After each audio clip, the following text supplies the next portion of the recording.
Welcome back to Evans Repairs and Creations. This is episode 1 of restoring and fixing this antique McCormick Deering 1.5 or 2.5 horsepower hit miss engine. Let's get started.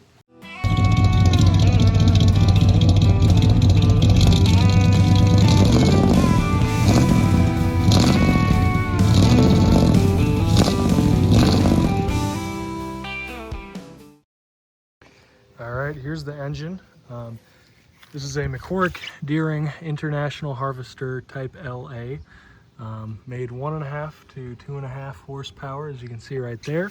It is really all there, all complete, except for there was a little like tin cover that went over this head and exhaust area, but that's not a big deal. But yeah, this one's in really good shape. All I did was took the garden hose to it so far, and basically that's the first thing I'm going to do to it. I'm going to finish taking the garden hose to it, see how clean we can get it, and then we're going to wheel it into the shop and start working. Alrighty, it looks pretty good. There's still some original paint on it. Well, probably not original, but old paint. And other than that, it looks to have cleaned up pretty good. I got it out of a barn where it had sat for probably many years, and it's in really good shape. So I'm going to wheel it into the garage, and we can get this start on kind of assessing our situation, see how we're gonna go of getting this thing to run. All right, so I wheeled it into the shop, and first thing I checked for was spark. Now it didn't have spark, so I took this back cover off the magneto, right? And this is magneto, by the way. Basically in here, there's a little cam that rotates, and when it goes to this flat spot, it releases these guys, which are the points, and they make contact, releasing all the pent-up energy from the magneto right into the spark plug. So when I turn it, it should make a little clicking noise when I turn it, and there should be a spark there now. I cleaned and sanded the points, so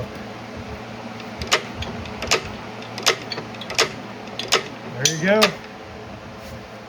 So that spark now, so that's pretty sweet. So I'm going to put this cover back on. That'll all look really good in there. There was a really nice gasket, so awesome.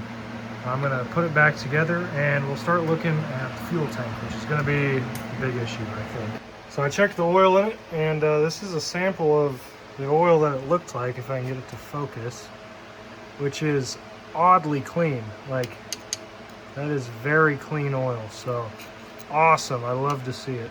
So that's what the stuff on the inside of the gas tank looks like. I mean, you can see the bottom of the tank right there.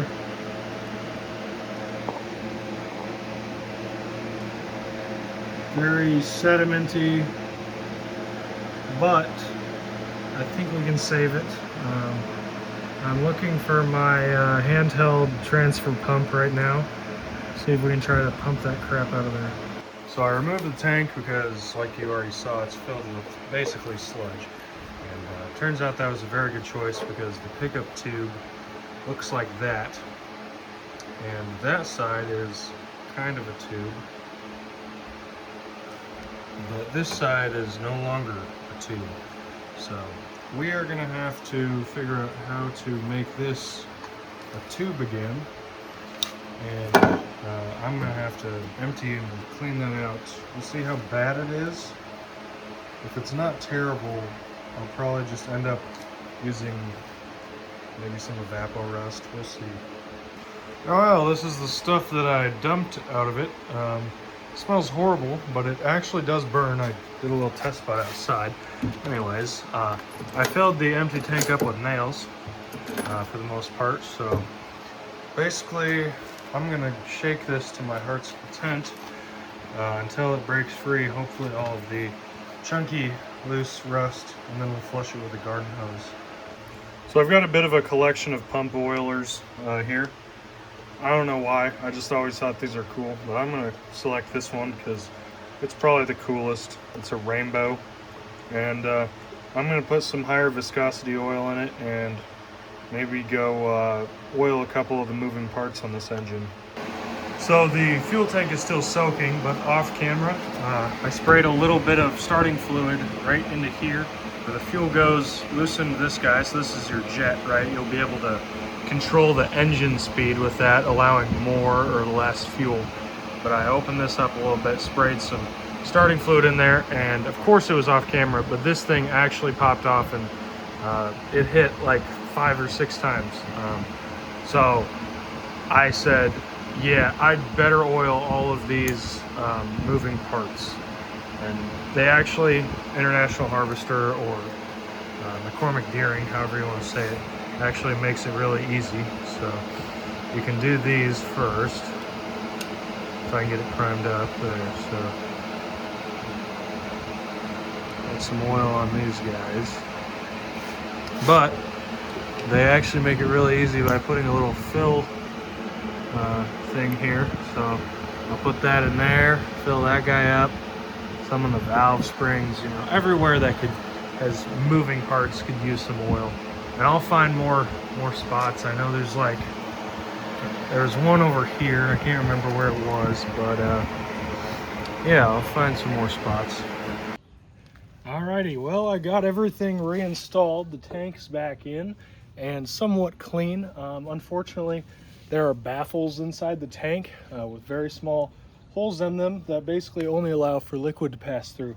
My nails couldn't get through those holes, and neither could the rust that was stuck behind those baffles. But hopefully that means that they won't come into the main part where the fuel line is and clog up that. That'd be great. I also welded this old mower muffler on there because it was just like a 4-inch piece of pipe. Hopefully that should you know, maybe make it a little quieter. It was pretty loud when it did pop off a couple times with starting fluid. So with that, I'm gonna attempt to start this. Basically, it says open it half to a quarter, sorry, 3/4 turn your fuel mixture screw to start. So I'm gonna try half, and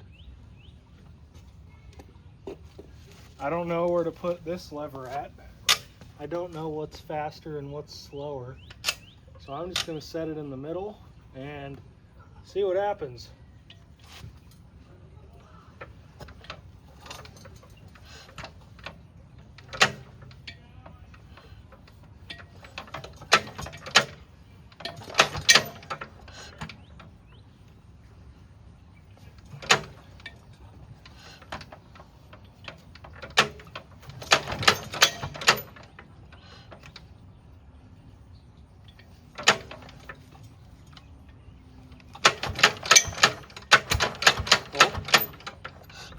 Did fire.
Well, that's really cool. I don't know the actual speed that this is supposed to run at. It seemed like it was going a little too fast.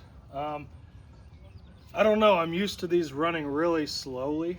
And I don't want to hurt anything, right? You know, with it running too fast. So, I don't know. I'm gonna fill this up with water now that we know it runs, so it doesn't overheat, and then I'll make some adjustments and see if we can get it to idle smoothly at a slower speed, you know. Well, as I was trying to put water in it, it all ran out. There appears to be a hole down here, right there. and my guess is this probably sat with water in it and cracked the bottom out of it. So that's unfortunate. More than likely I'm going to end up, I don't know, cutting out a piece of sheet metal and like RTVing it onto the bottom there or something, so it'll hold water. But for now, just for today, if I can get it to run consistently, I'll just open this up and just hold the garden hose right there. I mean, it'll run through, but whatever, it's not a huge deal.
Well, for this video, that's about gonna do it. Honestly, I'm not really gonna run this engine too much until I can get the water hopper fixed.